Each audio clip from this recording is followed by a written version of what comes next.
Rebecca Long-Bailey is being tipped by the Corbyn camp as the next generation of Labour's socialist leadership. As Shadow Business Secretary, she's at the heart of the party's economic team, and she joins me now. Welcome, Rebecca. Can I ask, first of all, about this row in Scotland? Do you think it would be fine to have a second Scottish referendum? Well, I think Jeremy made it quite clear yesterday that if the Scottish Parliament and the Scottish people wanted to hold a second referendum, then we would advise Westminster not to block that because it's the democratic will of the people. But our position is that we would vigorously oppose the exit of Scotland from Britain. And if it was up to you, you wouldn't actually, as a party, want a second Scottish referendum? In principle, no, but we wouldn't want to go against the will of the people. As I've said, it's a democratic decision that they would make, and we'd have to uphold that. Because this has absolutely infuriated your colleagues in the Scottish Labour Party. Ian Murray, for instance, your only MP in Scotland, says, "I'm often asked why I resigned from the Shadow Cabinet. Ladies and gentlemen, I give you Jeremy Corbyn. He is destroying the party that so many need."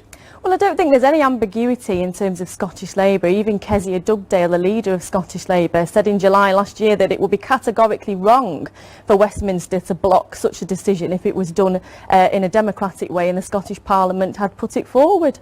Let's turn to the big row at the moment, which is the national insurance contributions one, with the Conservative Party apparently breaking a manifesto pledge. Now, you were in charge of the opposition at the time they put the legislation through, and it seems that you didn't spot that they had withdrawn the self-employed. No, that's not right. To say that the Chancellor's been a little economic with the truth there is an understatement. The National Insurance Ceiling Rates Bill related to Class 1 insurance contributions only, and there was no inference in that bill at all that there was going to be any changes, and in fact we put that to David Gork and we asked him if there were any further proposals to change national insurance contributions, and he stated that he had no further proposals to make any changes at this time. The government was perfectly clear. That was one small part of our manifesto commitment. But you did say at the time that the government has answered its manifesto obligations, and you didn't put down any amendments. No, we made the point of saying that it dealt with one small part of their manifesto obligations. I was perfectly clear on that point. So now we've got what they've done.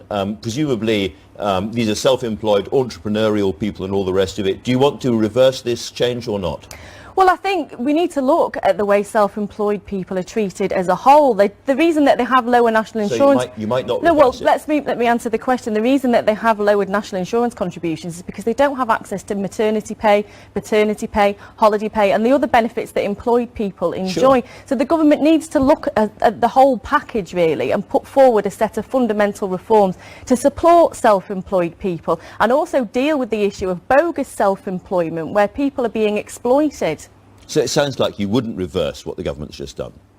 Well, as I've said, if the government had put forward a package when it announced this proposal and had provided the support that we'd been asking for, then we might have supported them, but they haven't. They've completely attacked low and middle income earners. They've breached a manifesto pledge.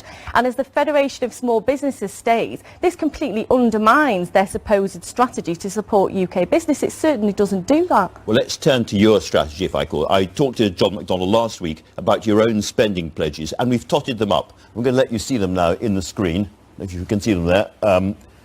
NHS social care, 12 billion, reversing the universal credit and so forth, 14 billion. I just want to look, is that broadly speaking accurate and right, that list of... It's broadly accurate, but obviously these are based on forecasts, so I mean the position would change should we get into government in 2020. The cost is all based on either Red Book numbers, official numbers, or Labour's own costing, and it comes to something like 60 billion pounds of extra spending. Now, you have also said that your fiscal credibility rule means that you will not borrow to do any of this. So my question to you is very straightforward. Where does the money come from? Well, we certainly wouldn't have made the decisions that this government has. For example, slashing taxes for the most wealthy in society, inheritance tax, capital gains tax, right, well, let's just go the through bank those. levy, corporation tax. So you reverse those. Let's talk about corporation tax. How much do you raise from reversing corporation tax? Well, as a total package, we asked the House of Commons to do some research in terms of the money that we would gain back if we reversed all of those tax breaks. As a whole, it's £70 billion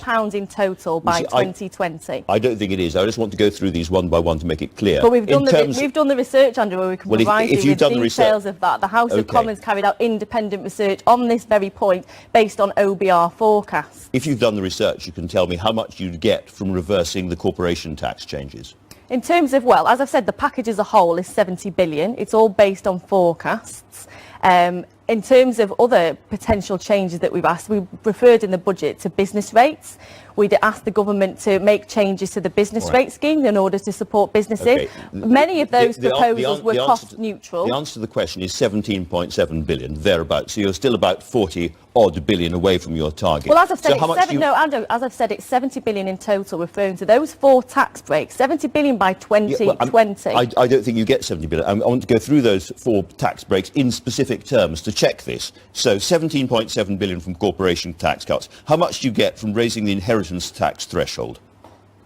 Well, as I've said, it's 70 billion by 2020. You're giving me a meaningless overall figure, if you don't mind me saying so. I just want to know in detailed terms. The cumulative total of all of those tax cuts is 70 billion by 2020. This is independent. This is independent research that's been carried out by the House of Commons Library based on corporation OBR tax figures. cuts, according to the budget, gets you 17 billion. Raising the inheritance tax will get you just 2.8 billion. Capital gains tax cuts cost just under 3 billion, again according to the budget. And receipts from the bank levy are forecast to be only 4 billion lower by 2020 compared with the OBR estimates. And again, these are all official figures. Tot it up together, it comes to 30 billion pounds, not 60. So you're still 30 billion pounds short. And my question is, if you're talking about credibility, if fiscal credibility really matters to you, where does that money come from? No, it's inheritance tax, capital gains tax, corporation tax, and the cuts to the bank levy, which totals 70 billion pounds by 2020. And as I've said, I don't want to hammer the same point, but we've carried out independent research with the House of Commons Library that totals the amount to 70 billion by 2020. So you can give everybody watching a full breakdown of how you get to 70 billion pounds in detail? Yes, we can indeed. And can you do that later on today, perhaps, as a party? Well, I'll speak to John McDonnell if he's available. It's Sunday, I know. Because one of the ways you could deal with this big problem is you could do what he has talked about in the past, which is a wealth tax on the top 10% of people in this country. Is that a prospect that the Labour Party could go for? Well, I think we need to look at the way our economy works as a whole, and taxation is one point the government needs to look at in terms of generating tax receipts, but it also needs to look at the economic model in total. It needs to be investing in business and ensuring that they have the tools to succeed in a fertile business environment so that they can boost wages for their employees and deliver a high-paid, high-skilled environment where tax receipts are increased, and they're certainly not doing that. We didn't see that from this week's budget. We didn't see the government go as far on the business rates issue as they would have liked. We saw them hammer low and middle income earners on the national insurance issue. Since you're business secretary, what is the proper rate, do you think, of corporation tax under Labour? Well, we would reverse the cuts that the government has made on corporation tax, but we can't look at corporation tax as a standalone issue. I think Philip Hammond had stated that if we didn't get a deal from Brexit that we would slash corporation tax, but that alone is not enough to make us competitive. We need to see investment in skills, we need to see investment in infrastructure, we need to see investment in research and development, and we saw very little of that in this week's budget. The government is not setting us up for the future. There was no mention of industrial strategy in this week's budget submission at all. One final question about the future. The Brexit bill comes back to the House of Lords within a couple of days. Are Labour MPs going to roll over, or are they going to carry on their opposition to the Brexit bill in terms of the amendments that they've been supporting? Well, the 2 key amendments that have been put forward by the House of Lords is protection of EU citizens in the UK, and we fully support that as a Labour Party. And do you want Labour MPs to stick with their position on that in the House of Lords, whatever happens in the Commons? I think it's important. It's one of our red lines. I think we need to protect EU citizens in this country, and it's not just a moral case, it's an economic case. We've heard from businesses up and down the country who have stated that they cannot see their EU citizens leaving. It will have a very damaging effect on the economy. The other issue is the issue of a meaningful vote. We want to be able to discuss the package that the government finally seeks to obtain from Europe. And again, you'd urge Labour MPs to stick with what they've done and demand a meaningful vote when it comes to the House of Lords. I think we do need a meaningful vote. We need to dissect the package that the government does obtain finally. Rebecca Long-Bailey, thanks very much for talking to us.